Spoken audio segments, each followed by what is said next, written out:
Hi Sagittarius, welcome to your July Tarot Horoscope. As always, I'm going to throw a bunch of cards on the floor and start out strong. But what I'm going to actually do is pull one card for you for the month of July and see what's coming up. So we have the first 2/3 of July is Cancer season. And then after that, we will be starting into Leo season. Let's do that one. And that's the energy for the month. So for you, we have the Fool in reverse. So this is going to be exciting. So here we have the Fool. This is the way he looks the right way up. So we have, in this depiction, we have this man. He's got this kind of aura or halo about him, like he's like on a pilgrimage, and he's riding his little donkey, and he's kind of in supplication there. There's these butterflies kind of in front of the scene there, and then we have this figure sort of sketched out here that's holding a staff or a crutch across the way, and it came out like that. Okay, so what does the Fool have to say for us? Okay, the Fool, the 0 as role model. 0, or the missing number, stands for nothing. It warns you against living a meaningless life. Seen from another angle, the 0 point defines your personal starting point, the site of unity within yourself at the very core of your being. Like the initial point of a coordinate system, this card represents the beginning of everything that makes up an individual. To look into the future with courage implies charting your own course, not least when all role models have failed you and you are forced to act into the blue without any prior support. The more unusual your path, the more panic you will experience if you have to go down it. Pan in Greek means all, therefore panic means all at once.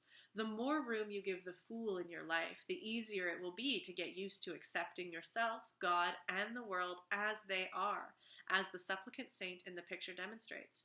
In this way, everything you know takes on a special importance in your life when the time is right.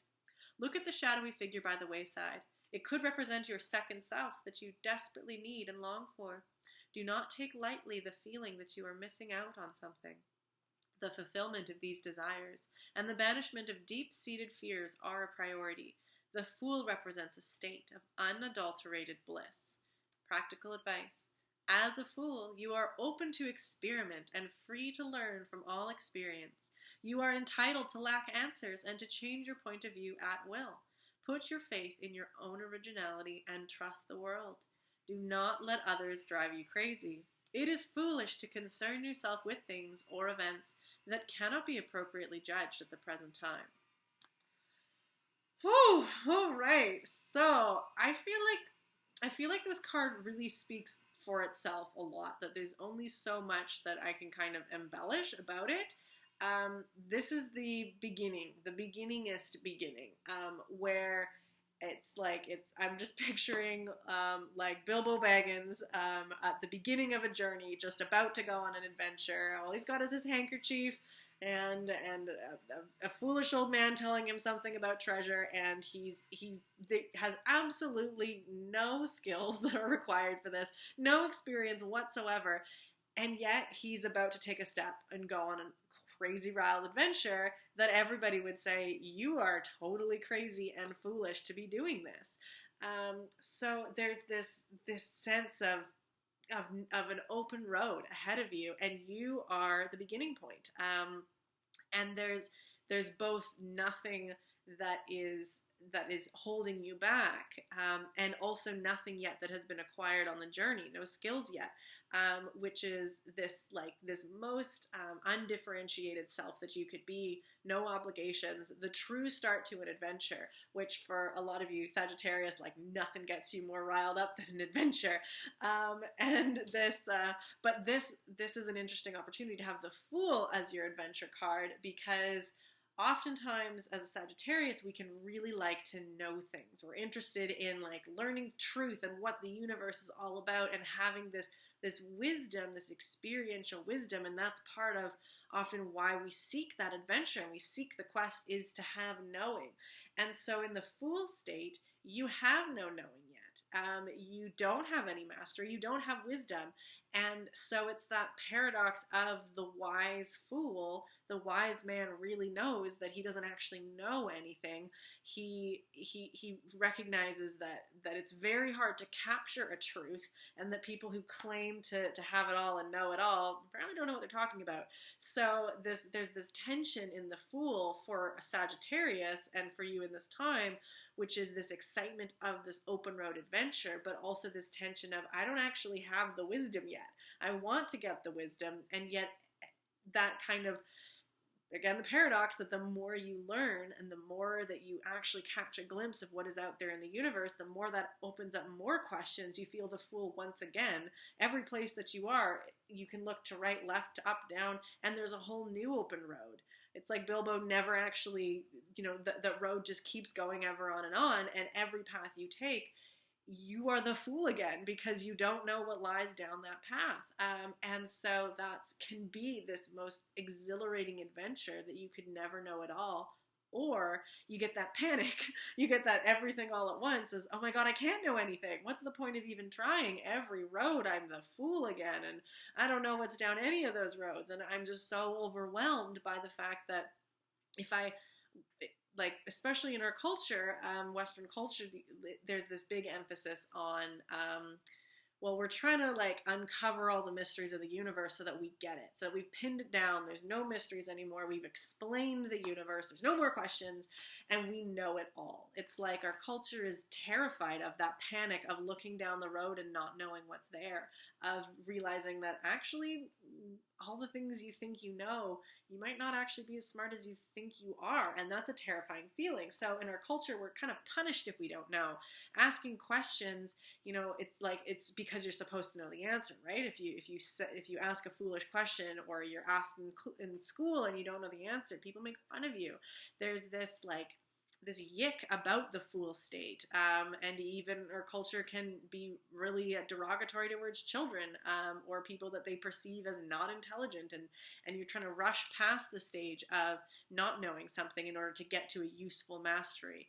And so that feeling of panic is, if you feel it, it's no small thing, and it's most certainly really encouraged and exacerbated by the current culture to make you feel bad if you don't know anything. But I mean, that's really perpetuating a bunch of actual fools, of people who now assert that they know everything because they've been traumatized to admit that they might not know something, and then there's this rigidity of this fearful holding on to a sense of knowing the universe, in order to not be caught out and then made fun of, or worse kind of consequences. So it's an opportunity for us to really embrace the power of the Fool and the freedom of the Fool, to go down every path, and to know that and to not expect that that you are if you expect to achieve an ultimate knowing, you will then feel bad if you haven't gotten there yet.